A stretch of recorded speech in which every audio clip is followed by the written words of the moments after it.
Rosaku i shëmtuar.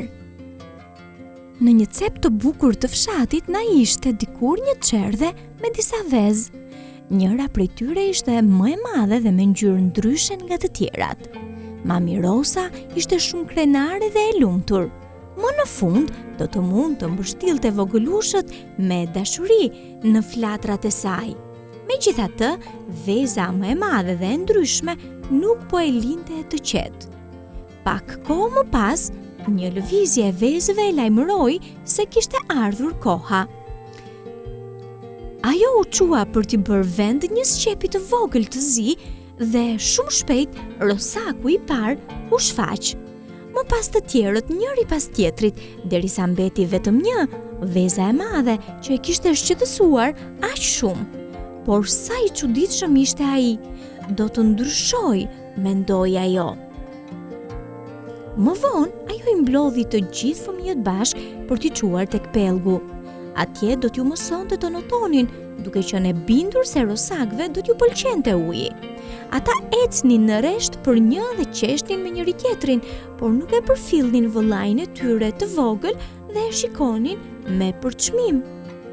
Pak para se të mbërrinin, Mami Rosa u tha fëmijëve të saj: "Do të zbaviteni shumë me notin, por nuk duhet të largoheni shumë nga unë, sepse mund të humbisni. Nuk dua të bezdisni rosat e tjera me stërkala, as të ndiqni pas bretkosat. Duhet të jeni rosak të edukuar." Rosakët talleshin me vëllain e vogël sepse ai dukej ndryshe, ndonse ishte mjaft më trupmadh se ata. Megjithatë, pas pak e harruan atë sepse uji ishte shumë argëtues. Rosaku i shëmtuar u përpoq të bashkohej me lojrat e vëllezërve, por ata nuk donin t'ia dinin për të.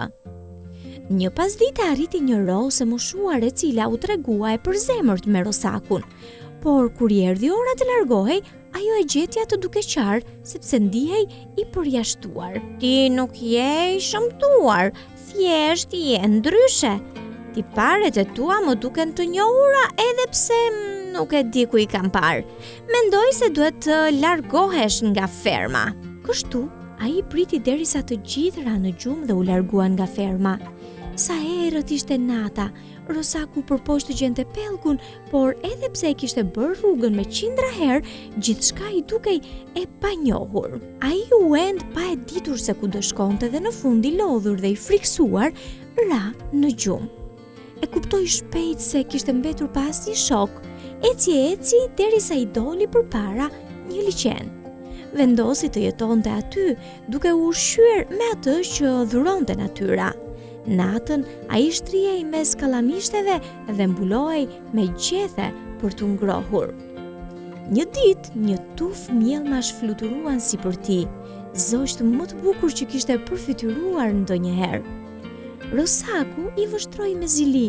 Sa ndryshe ishin nga ai, sa elegante, ndërsa ai ishte kaq i shëmtuar dhe i ngathët. Ushqimi po paksohej dhe ai ndihej shumë i dobët. Përveç kësaj, një pjesë e liqenit kishte filluar të ngrinte dhe ai nuk mund të notonte. Natën me ziflinte, kishte kaq shumë uri dhe ftohtë. Pak nga pak ditët u zgjatën dhe dielli ndriçoi përsëri në qiell. Një fije bari nxori kokën nga bora dhe pastaj një tjetër derisa befas erdhi pranvera. Një ditë ai ngriti kokën dhe pasosh të bukur që kishte parë në dimër.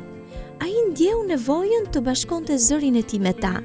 Për hapin e tij dikush ju përgjigj. Po, ata ju përgjigjën. Plot emocion, ai vrapoi drejt liqenit, pa pamjen e tij në ujë dhe nuk e njohu veten. I hutuar, ai vështroi rrotull vetes sa krijesa të mrekullueshme ishin ato. Njëra prej këtyre krijesave mahnitse e pyeti kush ishte dhe u habit shumë kur dëgjoi prej tij se ishte rosak. Ai ishte një miell me bukur, njësoj si ato. Rosaku e kuptoi që pamja e pasqyruar në ujë ishte e tij. "Miell!" bërtiti. "Unë miell?"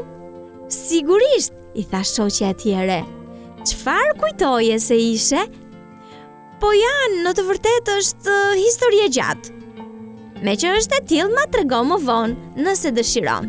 Ju përgjigj ëmbëlsisht zënjusha Mjelm. Në atë çast, një mjelm dha urdhrin për të nisur. Apo vjen me ne? E pyeti shoqja tjere. Po, dhe duke shpalosur krahët, ai u bashkua me shokët.